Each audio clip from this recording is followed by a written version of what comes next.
Pemirsa, Bupati Banyuasin secara resmi melepas 22 kafilah STQH ke-28 tingkat provinsi di Kabupaten Pali.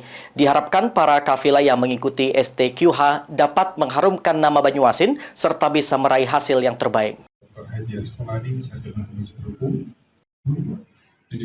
Sebanyak 22 kafilah STQH Kabupaten Banyuasin secara resmi dilepas oleh Bupati untuk mengikuti tilawatil Quran dan hadis STQH ke-28 di Kabupaten Pali.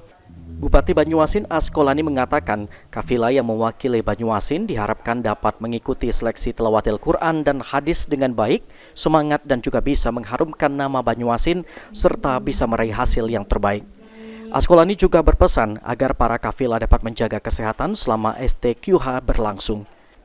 Berharap selain berpartisipasi aktif, karena alhamdulillah Kabupaten Banyuasin dalam sejarah kita selalu menempati ranking umum juara 3, 4, bahkan pernah di tahun 2021 di Oku Timur juara 1. Nah, kita harapkan di samping untuk membuktikan keterampilan dan keahlian kafilah kita dari Kabupaten Banyuasin, tentunya kita berharap mendapatkan juara umum di Bali. Dan tentunya tadi secara keseluruhan sudah disampaikan oleh panitia juga yang mengikuti melalui Kabak Kesra kita langsung mendampingi di sana untuk lebih bersemangat lagi mereka mengikuti STQH di Kabupaten Pali. Ya, mudah-mudahan dengan mengikuti ini Kabupaten Banyuasin akan menjadi juara umum di Kabupaten Pali. Kabak Kesra Banyuasin Sahadiman Ralibi mengatakan dari 22 kafilah yang mengikuti tilawatil Quran dan hadis dibagi ke dalam 5 cabang perlombaan serta terdapat 18 pendamping dan juga 10 pelatih.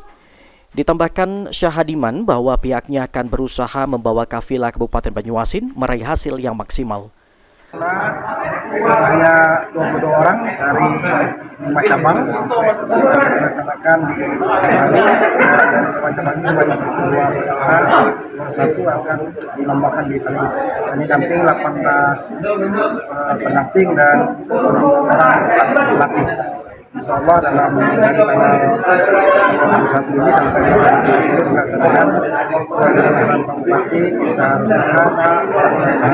menjaga kesehatan dan jangan memakai target, tapi insya Allah akan menjadikan kafilah Kabupaten Banyuasin juara 1 untuk di tingkat provinsi. Ridho Ilahi, PAL TV.